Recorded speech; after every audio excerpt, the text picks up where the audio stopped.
Welcome to the bong kitchen. The bong কিচেনে আপনাদেরকে স্বাগত। নমস্কার, আমি সুস্মিতা। আজকে আবার একটা নতুন রেসিপি নিয়ে এসেছি। আজকের রেসিপি ধোকার ডালনা, যার জন্য আমার লাগবে কাঁঠালের দানা। আপনারা ভাবতে পারেন, কাঁঠালের দানা দিয়ে ধোকার ডালনা, সেটাও কি সম্ভব? তার জন্য ভিডিওটা প্রথম থেকে শেষ পর্যন্ত দেখতে হবে। একটা স্টেপ মিস করলেও চলবে না। প্রথমে আমি কাঁঠালের দানাকে ভালোভাবে ধুয়ে কাঁচা লঙ্কা, একটু আদা আর লবণ দিয়ে এইরকম একটা পেস্ট তৈরি করে নিয়েছি। পেস্টটার মধ্যে বেশি জল দেবেন না। এবার একটা ফ্রাই প্যানে কিছুটা তেল নিয়ে নিতে হবে। তেলটা গরম হলে এই যে আমি ঘন পেস্টটা তৈরি করেছি, এটাকে দিয়ে দেবো। পেস্টটাকে দিয়ে অনবরত নাড়তে হবে, আর এই সময় গ্যাসের ফ্লেমটা মাঝারি থাকবে। কিছুক্ষণ নেড়ে চেড়ে দিয়ে দেব অল্প একটু হলুদ। এবার হলুদটাকেও পেস্টের সাথে ভালোভাবে মিশিয়ে নেব।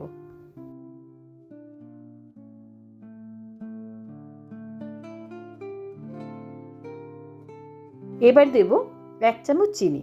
চিনিটা দিয়েও ভালোভাবে মিশিয়ে নেব।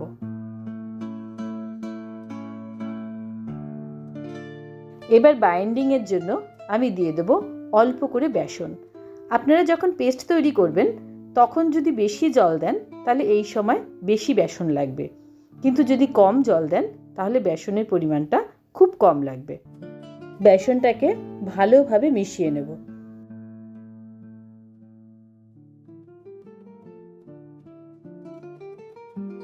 এবার দিয়ে দেবো একটু গরম মশলা।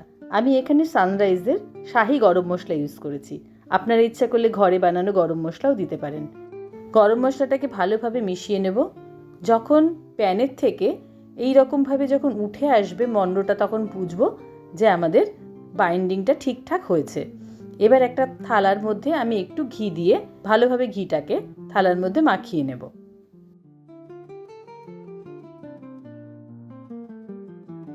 থালার মধ্যে পুরো পেস্টটাকে নিয়ে নেব, আর একটা খুন্তি দিয়ে ভালোভাবে পেস্টটাকে সমান করে নেব।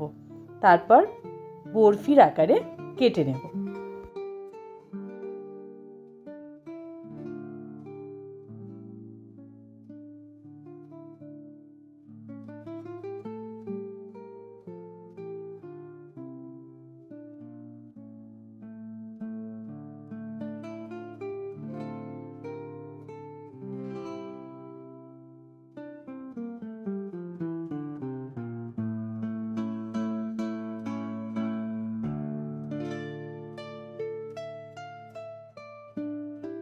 এবার একটা কড়াইতে কিছুটা তেল নিয়ে বরফিগুলোকে একটা একটা করে ভেজে নেব।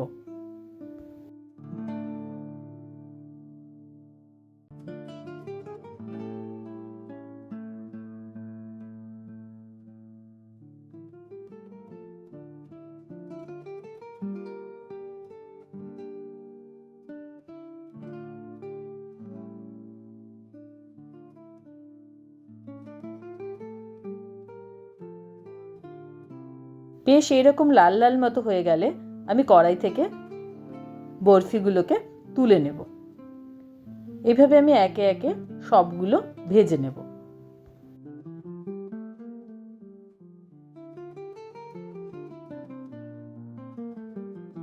আর এই কড়াইতেই ফোড়ন দেব শুকনো লঙ্কা, তেজপাতা আর একটু সাদা জিরে। যখন ফোড়নটা একটু ভাজা ভাজা হয়ে যাবে, আমি কয়েকটা আলু ছোট ছোট করে কেটে রেখেছিলাম, সেগুলোকে দিয়ে দেব।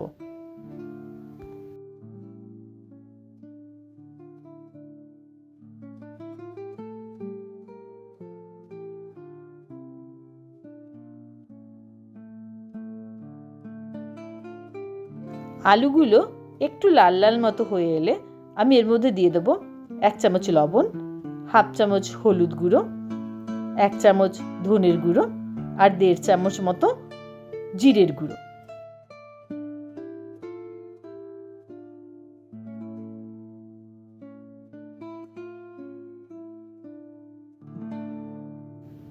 এক চামচ লঙ্কার গুঁড়ো আর হাফ চামচ মতো চিনি। চিনিটা এই সময় দিলে রঙটা খুব সুন্দর আসে। এবার আমি অল্প করে একটু জল দিয়ে মশলাটাকে কষিয়ে নেব। সবসময় যখন গুঁড়ো মশলা দেবেন তখন একটু জল দিয়ে নেবেন, তাহলে কষানোটা সুন্দর হবে। মশলাটা কষানো হয়ে গেছে, এবার পরিমাণ মতো জল দিয়ে দেবো।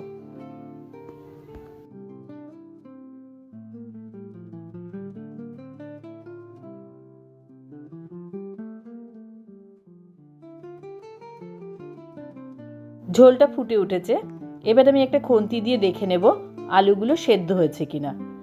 আলুটা সেদ্ধ হয়ে গেলে আমি বড়াগুলোকে দিয়ে দেব। বড়াগুলো দিয়ে আমি 5 মিনিট মতো ফুটিয়ে নেব। ভিডিওটা আপনাদের যদি ভালো লেগে থাকে তাহলে অবশ্যই একটা কমেন্ট করবেন আর লাইক করবেন, আর অন্যকে দেখার জন্য সুযোগ করে দেবেন শেয়ার করে। অবশ্যই যারা এখনও পর্যন্ত আমার চ্যানেলটাকে সাবস্ক্রাইব করেননি, প্লিজ সাবস্ক্রাইব করে দেবেন, তাহলে নতুন নতুন রেসিপি আপনারা দেখতে পাবেন। এবার দিয়ে দেবো 2 কাঁচা লঙ্কা। ঝোলটা হয়ে গেছে, এর থেকে বেশি শুকাবো না, কেননা বড়া সবসময় ঝোল টেনে নেয়, এজন্য একটু ঝোল ঝোল থাকতে আমাদের নাবিয়ে দিতে হবে। শাহি গরম মশলা দিয়ে দেবো আর দেবো একটু ঘি। তৈরি হয়ে গেছে আমার আজকের রেসিপি ধোকার ডালনা। আপনারা গরম ভাতের সাথে পরিবেশন করবেন। দেখা হবে অন্য কোনো রেসিপি নিয়ে।